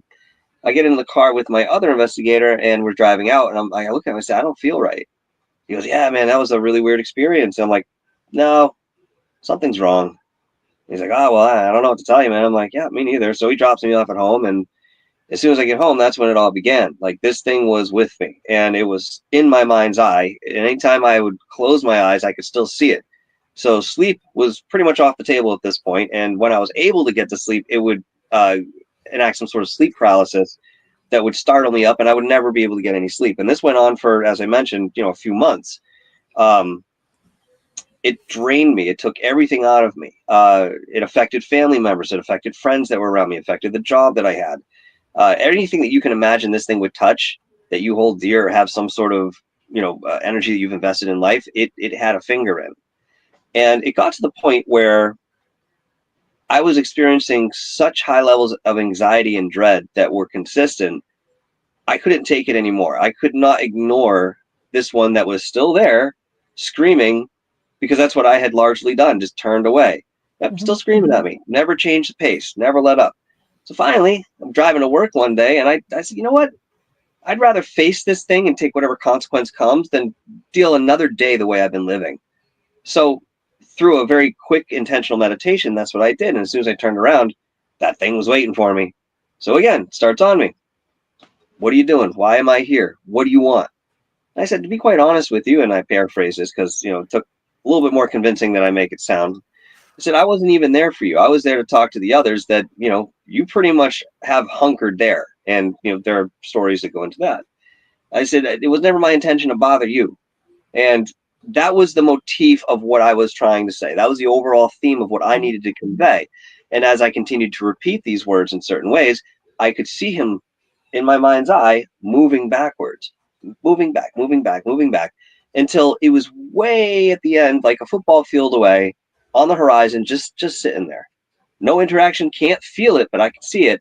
And that's where it stayed for about another 3 months, but never came back up towards me. And then it disappeared. Well, sometime later, years later, I did find the other investigator that had that same experience. And when I spoke to her, I was blown away by the similarities that we had within the experience, down to certain details that we could very readily agree that it was the exact same entity that plagued us both. Now, the only difference is I only caught it once. She ended up getting rid of it, thinking she was good enough to go back, and got it again. So she has, I think, 2 books out on the subject. Her name is Joni Mayhem. Oh, I know Joni Mayhem. No, well, that's who I'm talking about. Well, I haven't talked to her in years, but she's always fascinated me. I think yes. she's pretty cool. Oh, yeah, we did a show together. Fantastic. Yeah, go ahead. That is so intense, though. Yeah. And, the funny thing is, the second one I caught was at a completely different location. And I won't go through the detail now, but long story short, I had some crazy experiences in this clandestine graveyard out in the middle of nowhere. Buddy of mine I worked with seemed to know about it and had experiences there, so he wanted to take me. And this thing comes home with me, and I'm getting the same exact sort of feelings. Like, I can feel it around me, to the point where it's so intense. My body is vibrating so intensely, I can't eat. I'm losing appetite. This is the type of thing that would happen. And like pulling my hair, whispering my name in my ear just as I'm falling asleep, stuff that would keep you in a weakened state. Well, sure. That one, this is the curious thing. That one was actually a watcher spirit. So it came with me, I would guess, because I was the most sensitive out of anybody in that group. And there were more people than were supposed to be there. And I felt that the energy was very discombobulated, and that, if there was something, that probably would attract it. But long story short, about 3 months later, which it was a different experience, but just as intense, this thing left, and I could immediately feel the difference. Now, I wanted to go back to that graveyard over the past few years. And even though I looked at going to that first location where I had that entity, I realized that it's off limits for me. That's the only place I cannot go. So I'm not going to test faith here. Test fate. So I said, okay, no, it's not worth it. I said, I want to go back to this graveyard, but I don't want to deal with the entity the way that I did. I said, what do I have to do? And intuitively, I heard 3 things that I need to do in order to go back to that graveyard and do it in the right way. Because I wanted to do an episode on this experience. I had to tell somebody, and I just couldn't do this otherwise. So Spirit told me, you are to buy a flower or a bouquet and you leave it at the front gate out of the sign of respect. Great, no problem. Second thing is you're going to find whoever you need to talk to in terms of the town, and you're going to make a small donation for the care of this graveyard. Now, I'll tell you, that was a lot more difficult than said, because this is like one of those ones way off on the peripheral and nobody really knows about it. But I was able to do that. And the third one was, if you do broadcast this, you cannot reveal the location. Nobody wants to be bothered over there. I said, all right, fair enough. Fair enough. So when I went into that meditation, I actually met with all the spirits that were there, and they came around me, and it was like a meeting. And there was that large one that eventually said, yes, you can come back. You are welcome. So I do. And I bring the original guy that showed me where this place was. And it was just the two of us. So I go through my motions, and I feel much better going in there. I don't feel bad. There's nothing oppressive. I feel like I'm supposed to be there. So I go over to the one distinct grave that's in the graveyard, which apparently he believes the last person who was executed in Massachusetts as a witch is laid. I don't know that for sure, but it is a very interesting grave, and it does have a weird energy about it. I noticed that in the past. So I'm over there standing by the grave, and I'm dictating this story. I have him filming me. All of a sudden, he starts laughing. It, interrupts my concentration. I said, what's so funny? He goes, you know what it is. And as soon as he says it, I can feel that one on my right side. It's huge and just lapping me in waves of energy. I'm like, oh, why? He's standing right there. He's like, hey, dude, he's standing right next to you. I'm like, yeah, I feel that. He goes, you want to know something even funnier? I said, what? He goes, he's lapping at your face like a dog, like an ally. I said, no kidding. Sure enough, I had done the right thing. I came back the way I did, and it is now an ally. And I'm welcome back there anytime I want to go. How cool but I can't do that with the other one. No, yeah. Well, at least you got good advice for that. I mean, oh yeah. But a lot of times people, when they are doing the investigations, seem to just want to get that negative reaction. And it's not necessarily something that they benefit from, but they always try to stir up and irritate and agitate. And I have never understood that. I have, when I was in a location and I felt like something was trying to get into my bubble, just said, you know what? No, this is my space. And I'd really prefer that you not come into that. I'm not coming up trying to hug you or touch you or do anything weird. So this is me. And I've only had one time that didn't work, but as a rule, it does.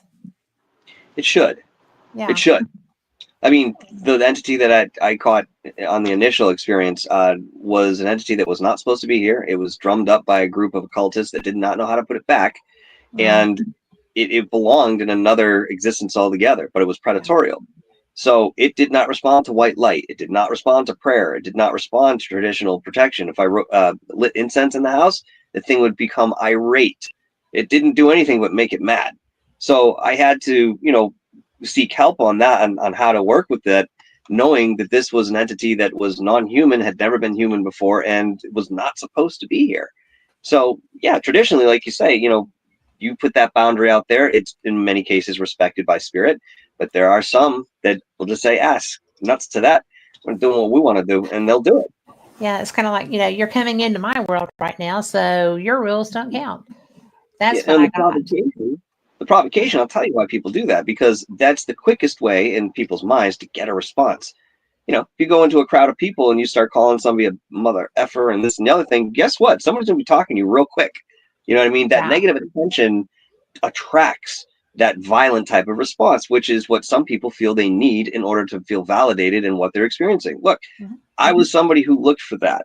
And for me, it was a thirst, the way that, you need water when you're thirsty. I had to have that dark experience. I needed that for me, something in it. And when I did have it, I realized it was just always a facet of myself. There was a part of me that was that dark, and I needed to recognize it. Not that I wanted to act on it or that I wanted to experience it again, but I needed that initial sense that I could then place as a blueprint and say, this is a part of who I am too. So that was my reason for doing it, even though it was still wrong. I think everybody has that side, though. They do, but some don't necessarily want to acknowledge that at all, and they're more than happy to go through life knowing that there's something there, but don't know what it is. But look, we got to face these things within ourselves. Otherwise, how can we truly be complete? Well, exactly. I mean, we have more than one side. And, that's like the woman that I told you was telling me on the air that I'm reptilian. And I'm like, that's not the worst. I mean, they're smart. They're, they can be compassionate. They just look different. And they can not have respect for us as our species. So, I'm not going to be tripped out. And she was so hesitant to say it on the air. And I'm like, no. I mean, and then my sweet little friend was so, so gung-ho on the ghost hunting side of it, when that was so funny because she put it in chat. Oh my God, my friend is a reptilian. And I'm like, not out here. This is still me. You've known me forever. Why is this tripping you out so bad? But, it was just so interesting to see that reaction, because I mean, look, how many lives have you lived that you know of? I mean, God knows. I mean, the number could be infinite to a certain degree, the way that we would, measure that out. Yeah. So, I mean, there could be over, what's the word I'm looking for? Some sort of overlap, maybe bleeding through. Because, again, taking out the linearity of time the way that we know it, we're everything all at once. We're having any experience that we're ever going to have in the present moment. So therefore, within that logic, anything is accessible, whether it be past, future, or what have you, because once you take that into consideration, know how to work it, you just pull it from the present moment. That's it. So we have all of those things in us right now, and some of them we wear on our sleeves, and some of them we don't. That's true. Being able to jump between, though, I haven't mastered that.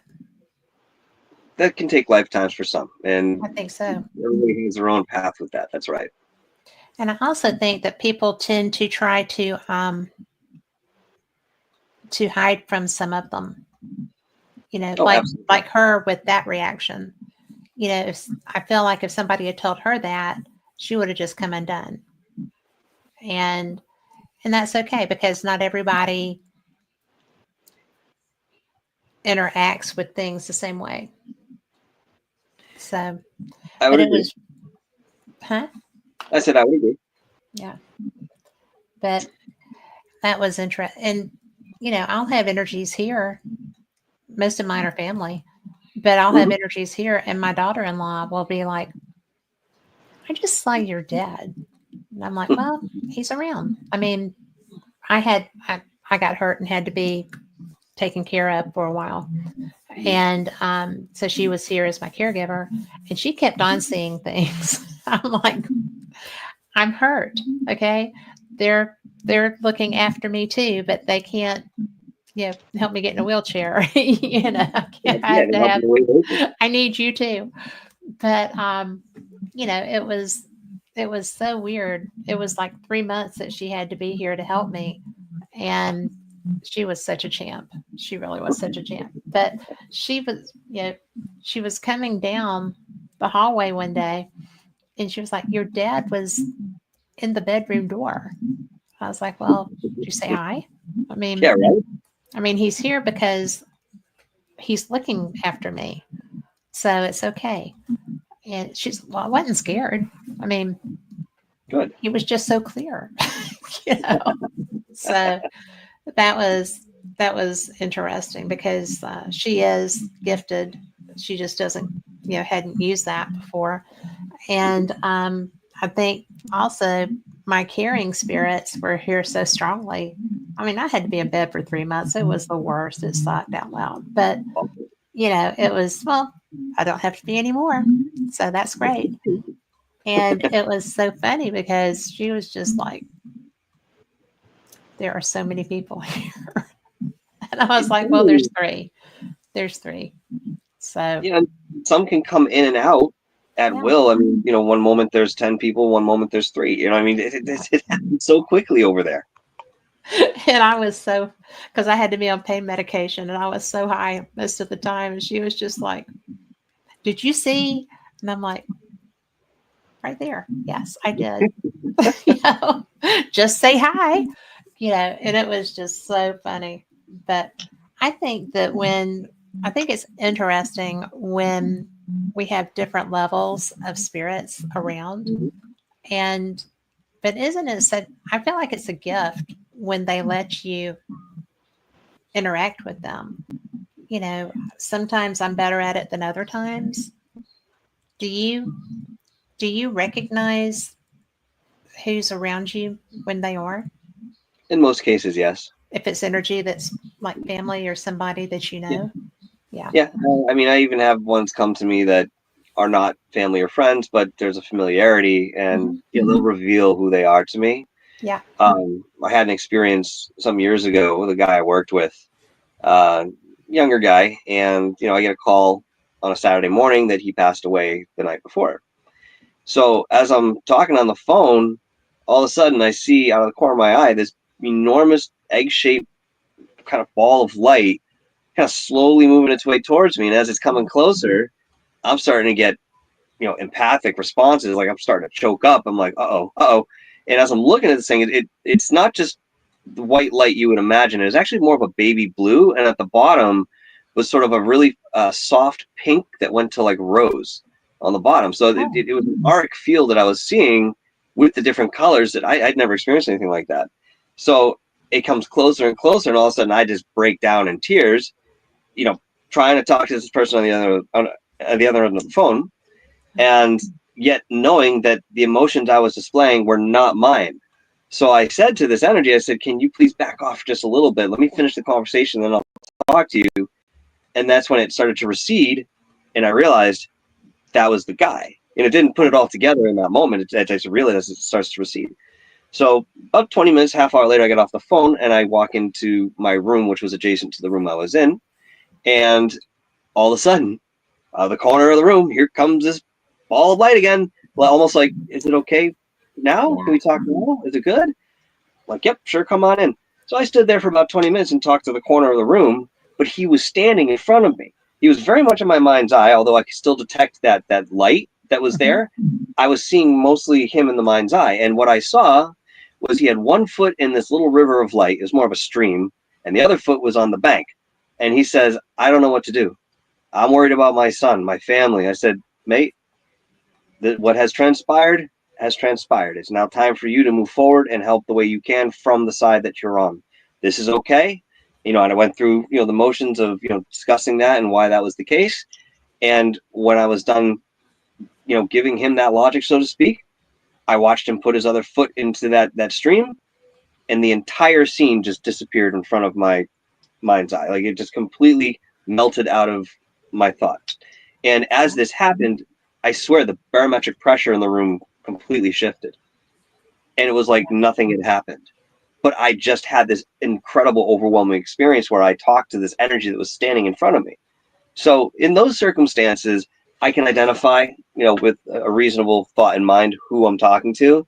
But in many cases, they generally come to me, and that's sort of expected, I guess. I don't know. Yeah. That had to be so emotional. It was incredible. I remember it like it was yesterday, and that happened 6 years ago, maybe 7 years. Yeah. Well, I don't even know where to go with you next. This is such a fun conversation. But, I didn't realize when I reached out to you that you had such a vast array of different experiences within paranormal fields. And I really think that makes you such a fun person to talk to. Well, thank you. So thank you for coming on. Oh, my pleasure, and thank you for having me. Well, I've got a feeling that I could probably have you several more times and never run out of things to talk about. That's a lot of fun. I mean, if I had $1 for every time I heard that, I wouldn't work. No, what else? See, that's the beauty of this type of conversation. We Yes. don't have to stay streamlined on one specific thing, and even if we did, there are tendrils of detail to explore. Mhm. All of the stuff in paranormal, esoteric worlds connects one way or another, and one Yes. place leads here, another place leads there, and you can always come back to a central point, but you can explore so much ground just because of the nature of what this is. I know. And people get so locked in, paranormal people, we're ghost hunters, or I do cryptids, or ufologists. Mhm. And all of those worlds are so interconnected that sometimes and I do know that some people do have things that they're better at or that they enjoy more. And I mean, I'm not a big into the woods to go find something that can eat me. That's not necessarily Bigfoot, right? Because you're in the woods at night. Around here, anyway, we've got all kinds of things that can, rock your world right off the face of the planet. So, I'm not a big, you know, go hunting person. I like being in a structure because usually it's me and another woman that are doing our investigations, and there's places that are not quite as safe as others. So you really need I would to make understand. sure that you're safe with that. And I don't know, I like the UFO side, and I like your take on Montauk because I've really never talked to anyone about that. And I appreciate you bringing that to the table. I was I was surprised that we started off with that, but it's so interesting to me. I've read about it my whole life. And A lot of people know about it. Like, you've heard about it, you've read about it, but mhm, that's where it ends. You know what I mean? yeah, when I actually loved when that Stephen King book, oh, The Mist, when they're across from the test, and there's testing going on, and the character feels like that's where that came from, that they ruptured something in time. Mm-hmm. And the book did. I don't know what the movie did. I didn't see it yet. I don't go to movies very much, not scary ones. But and I didn't really want to see the supermarket scene. So I was like, I'm good. But it just amazes me that they can make movies about that and people get all wigged out and stuff. But if you try to have a conversation with people about that, they're just like, no, nah, that's not it. And it's like that's such a strong possibility of what exactly happened. Yeah, I mean, That to could, me, it's all intellectual. If you want to find out, just go down that rabbit hole a little bit, and you'll yes, have enough to think about and come to your own personal intellectual deduction. In many cases, that's what we have to do. That's what we're offered. But yes, strength in numbers in terms of knowing something happened, and when people put a focus on something like this, it grows in its intensity. And we've seen this with paranormal fields as well. I mean, somebody focuses on a house. Next yeah, thing you know, they realize this house is being haunted. Well, maybe there was some activity, but now that the entire world is now focused on the house, that activity ramps up significantly. So yeah, the same could be said about anything that we work with in terms of black projects, because they don't just encompass the physical nature of things. They often go off into a completely different direction that mhm, is largely unexplored by the common person. yeah, And as long as we're stuck in limiting belief systems and modalities that don't actually serve us as what human beings are, we're always going to come into conflict with the progression of any sort of thought that goes into different side worlds of esoterica. It's yeah, inherent. you know it is. And yeah, I have had so much fun with this conversation. I don't, I don't even know what else I want to talk to you about, but I know that I'm going to have a list by the time we get off of here. So at some point, expect an email or a that's fine. message because I would like for you to tell people how they can find you before we get too much farther along because you're really everywhere Mhm. and your interests are so broad that I think that anybody would be fortunate to be able to have a conversation with you. Well, thank you very much. I appreciate that. That's true. You can certainly find me on DarkHour Paranormal. That's exclusive to YouTube right now. People keep telling me to branch out with that. I'll get there. But right now, you can find me on YouTube. Again, DarkHour Paranormal. I'm also occasionally on with ThirdPhase of Moon.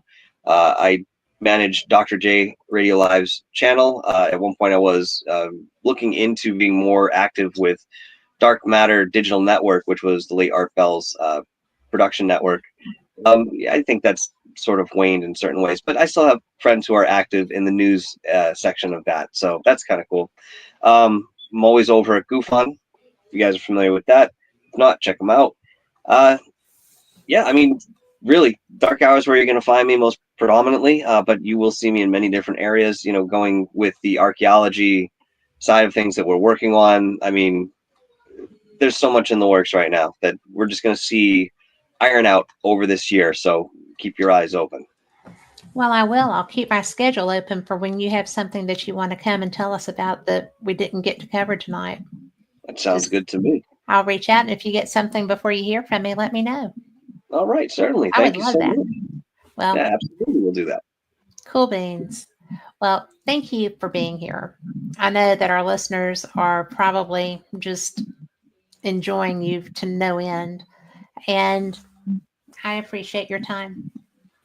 Oh, it's been my pleasure. I thank you so much for having me on. I always love sitting and having a conversation like this, especially with somebody who can carry it. And that's not always the case. And you did a fantastic job as a host, and that's all I could ever ask for as a guest anywhere. Well, thank you.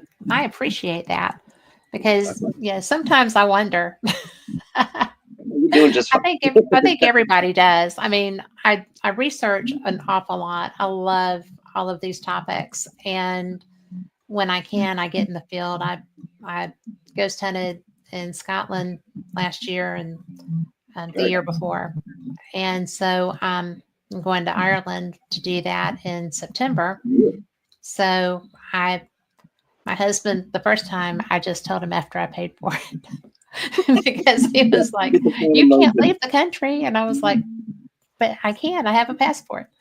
So, and he was very wonderful about that. He didn't, get too irate for too long. But I just love going to see different places and, their UFO situations. I got to go to the Scottish UFO and Paranormal Conference and meet people there. That's why I went this year, ostensibly. But I just love getting to talk to people who have other experiences and ideas that open my mind. And you did that. Well, I'm glad to be of service in that way. I think that's what we're all here doing. And again, I said it before, I'll say it again. We're all in this trip together. Nobody's more special, and there are no experts in the field. So if you ever hear anyone say, "I'm an expert in to remember," get lost. Yes. And don't go in the woods with them. Definitely don't go in the woods with them. Don't go in the woods with them. Don't go in the woods with anybody you don't know. But okay, well, thank you again. I appreciate you so much. And likewise, thank you. For everyone listening, we will see you next week. Paranormal Experienced is going to be fun. I'm going to have Jenny Davis Wednesday night, and then we will be back next week, same cat time, same cat channel, with Costa Macraeus. So be sure and tune in. Those are both going to be really fun shows. Thanks for listening.